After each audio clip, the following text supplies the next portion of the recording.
Honorable Speaker, sir, thank you very much for entertaining this discussion. In the aftermath of what has transpired over the years, successive governments of the state has tried to implement the Act of 2001.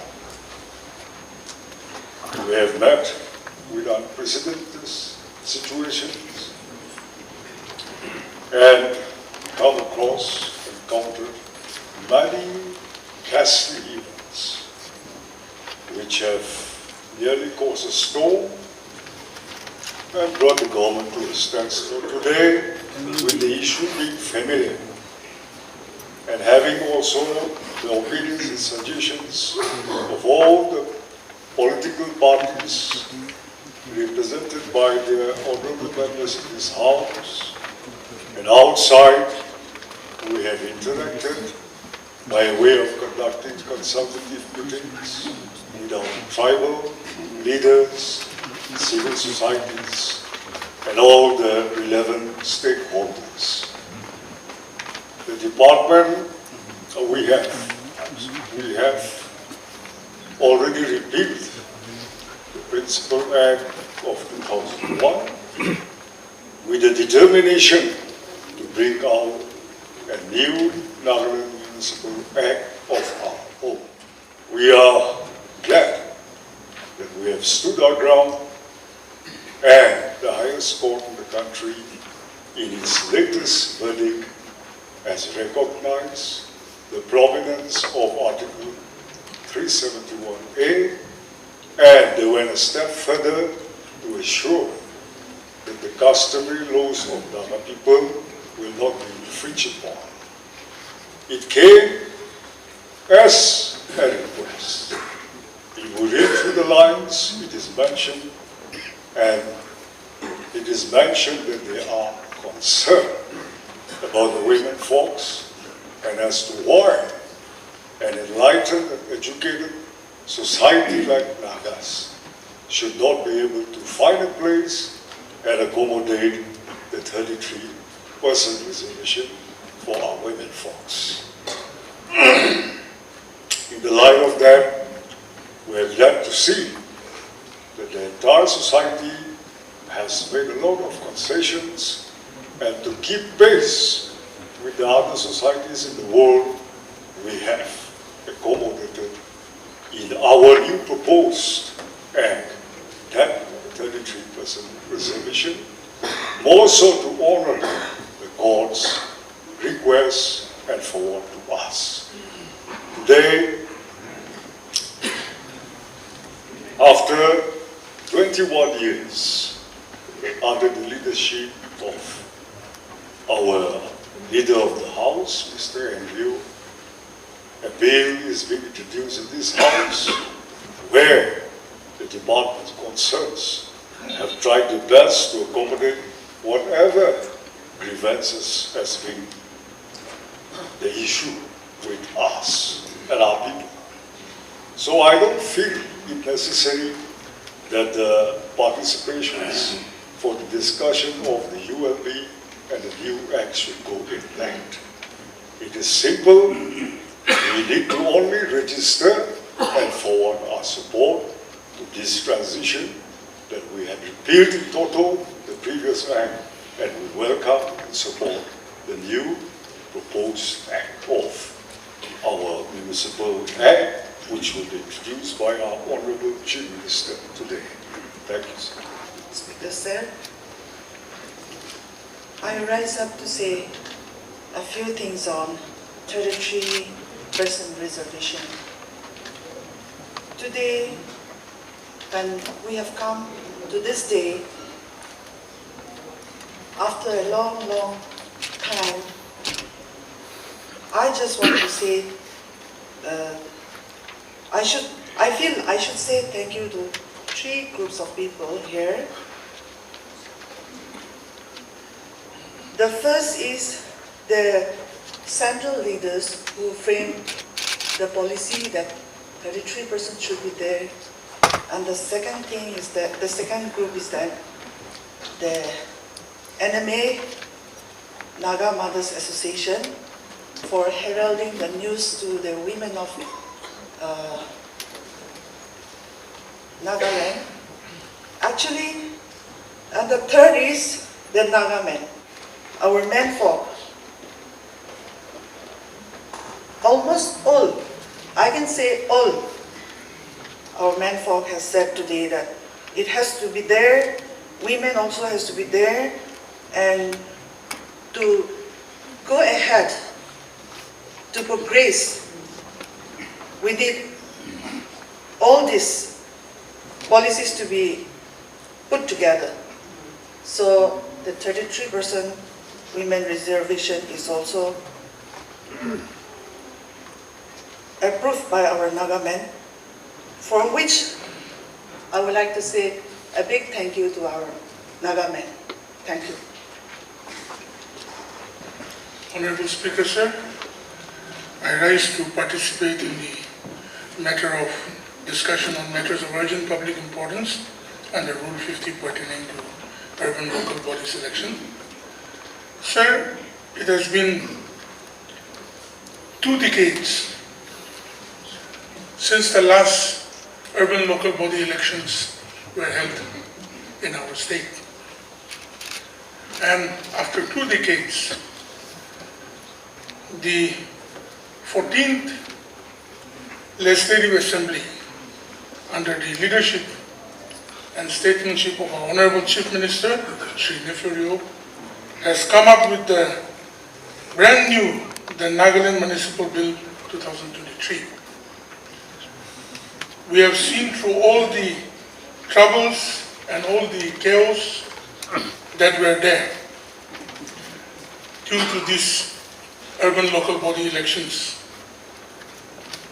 It is the wisdom of the Honorable Chief Minister and the present legislators and also the leaders of our civil societies and people concerned that have come to such a consensus. Sir, I have nothing much to say, but also would like to stand here to compliment our 2 lady legislators, Madam Kruse and Madam Hekuni. They make this 14th Legislative Assembly floor very beautiful, and it is pleasant to sit amongst them. Likewise, the magnanimous decision to have this urban local body election in the new way, with understanding, with all the people of our state, should be welcomed by all, and we look forward to having our urban local body elections very soon and having the urban local government also started in Nagaland. Thank you very much. Thank you, Honorable Speaker, sir, for giving me this opportunity to take part in the discussion on matters of urgent public importance under Rule 50 on urban local bodies election. This is my maiden speech, and I'm really grateful because I get to speak about the issue that is very close to my heart. When Honorable Madam Salutuna Kruse and I came to this August House, we were very warmly welcomed by the members of the House. We were given a lot of congratulatory note, and our entry here was termed as historic. And it was not about men versus women like at times it may have looked like, but it was something that needed to be changed. It was important that a lot of sensitization and awareness had to be created. And it took almost 2 decades, but nevertheless, because of the relentless work that our women leaders put in, today, women are accepted and women are being able to be in this August House. I want to point out a few points so that we all believe in coming together for 33% reservation. Not just because it was a Supreme Court stricture that we had to follow, but I want all of us to believe that is the right thing to do today. My question is, if Naga women were never allowed to take part in customary institution of decision making, then this alone is a sufficient reason to give reservation. Sir, I'll not try to take much time, but for the consumption and digestion of our honorable members, particularly our new members to this 14th House, I also just want to say a brief journey of these 50 years of conduct of urban elections. The journey of our 20 years of conduct of our urban election has not been all that smooth sailing. There were elections, there were attempts to conduct elections, but it is a tale of sometimes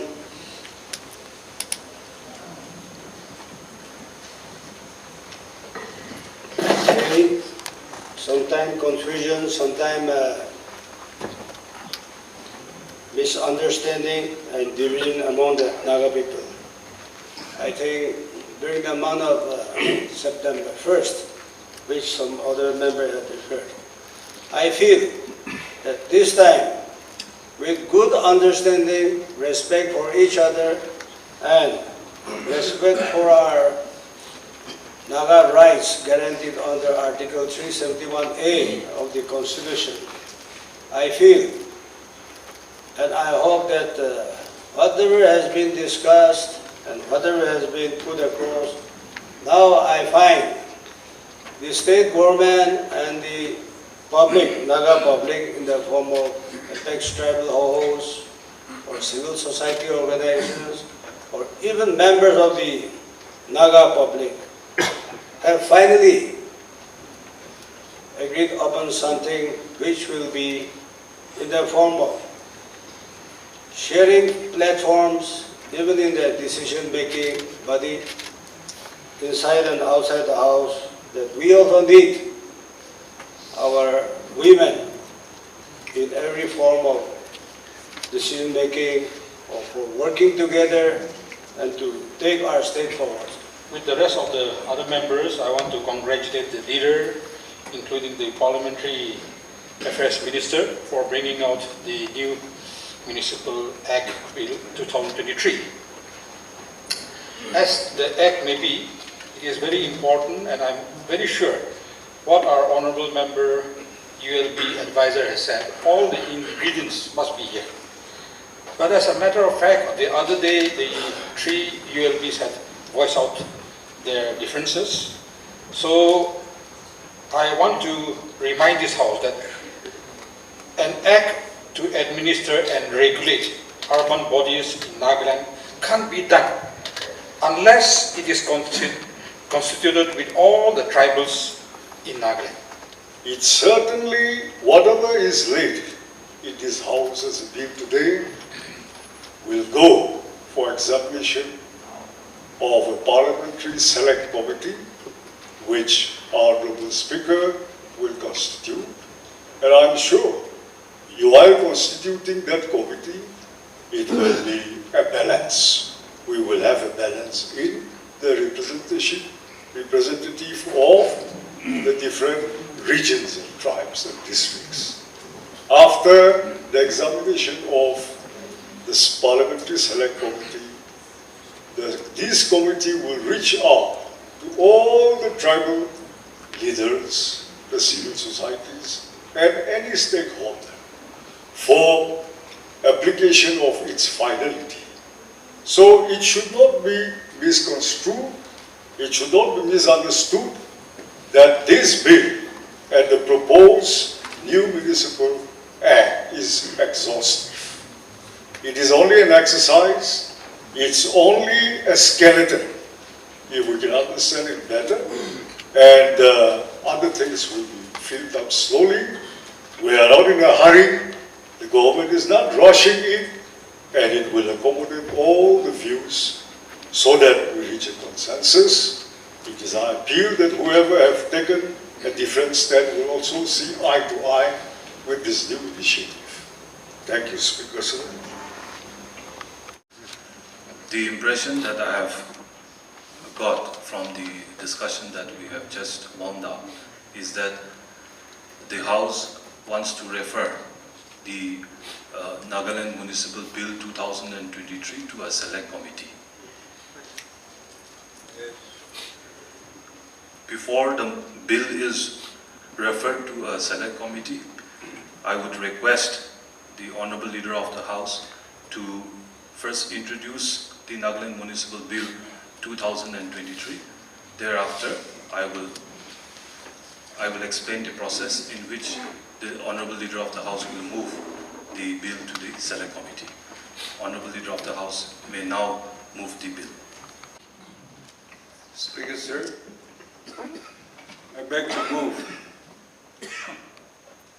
the bill on Nagaland Municipal Bill 2023. All those who are in favor of granting leave to introduce the bill may say aye. Aye. Those against may say no. The ayes have it. The ayes have it. The motion for leave to introduce the bill is granted. Honorable Chief Minister may now introduce the bill. Speaker, sir, I move to introduce the bill. Once again, the motion moved is to introduce the Nagaland Municipal Bill 2023. Those who are in favor may say aye. Those against may say no. The ayes have it. The ayes have it. The bill is introduced. Now, honorable members, there will be no consideration, passing and adoption of this bill. Now, with the sense of the House, Honorable Chief Minister may move the motion under Rule 73 of the Rules of Procedure of the Assembly Secretariat to refer the Nagaland Municipal Bill 2023 to a select committee. Rule 73. Speaker, sir, I beg to move that the Nagaland Municipal Bill 2023 be referred to Select Committee.